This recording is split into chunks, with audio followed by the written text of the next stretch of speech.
Sarah Anderson, President of the Executive Committee, Friends of Christchurch Art Gallery.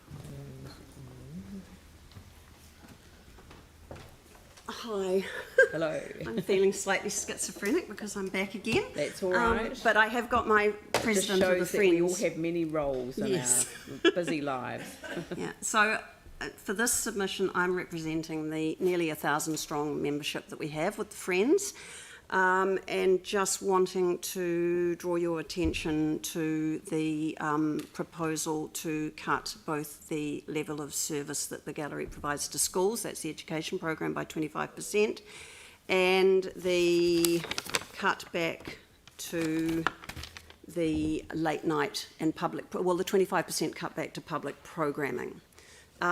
So essentially, I mean, I'm sure I'm not going to read out the submission because I'm sure you've all read it, but I'd just like to talk about what a gallery does and draw your attention to the fact that galleries are not static spaces. That it may be that some people think that you go into a gallery and a gallery is just this place where you've got a whole lot of paintings on the wall or you've got a few sculptures sitting around on pedestals, but actually that's not what a gallery is. A gallery is a very dynamic space, and our gallery works very hard to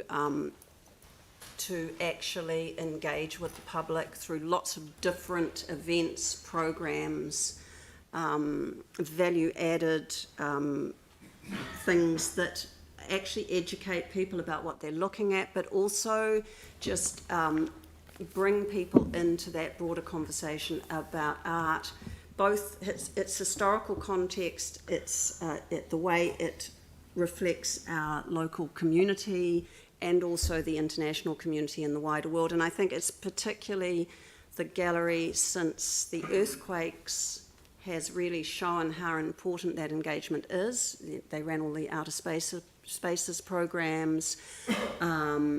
They have worked incredibly hard at engaging with the public, and in this COVID environment they have been able to really showcase our local talent, and the fact that we can't bring in international exhibitions has meant that the gallery has had to really focus on its own collection and on what's happening in Aotearoa, and the quality of work has been amazing, and the series of exhibitions that we have been phenomenal. So I think that all of that public programming that goes on, that's what brings the audience in.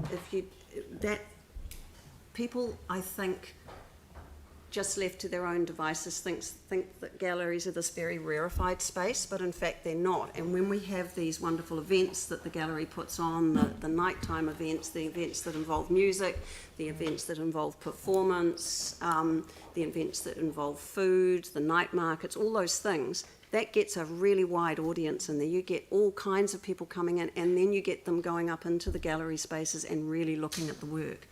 And I've been at those events, and I've wandered through the crowded foyer, and then I've gone into the galleries thinking, oh well, nobody will be in the galleries, and the galleries are full, and they're full of all kinds of different people looking at all kinds of different work up there and having conversations about it, and that's fantastic. And I don't think that would happen without that public programming. And with the education side of it, it's building that relationship with galleries from a very early age, makes them a comfortable place for people to go. And kids are bringing their parents in, and it becomes much more of a family thing. But I also think we're building our audience of the future and our creators of the future, and it all adds value to the city. And I really can't say much more, I don't think. So if anybody's got any questions they'd like to ask me, got a little bit more time. Any questions? Anne? Thanks, Sarah. Thanks for your passion. I am, we talk a lot about well-being and what an art gallery brings in terms of well-being, but have you ever done any work on the economic well-being of having people coming in and enjoying an art gallery? I haven't personally, but no. Are there studies that... I would think there would be studies out there, but I'm not personally familiar with them. I'm not an economist. But I would certainly think that if you're thinking in economic value in terms of that, you know, the value of volunteers and the value, all the hidden stuff that we don't put a monetary value on specifically because we don't necessarily have to pay for it, it would be huge.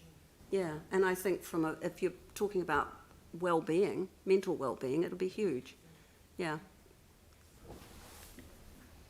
Very good. All right. Thank you very much. Thank you.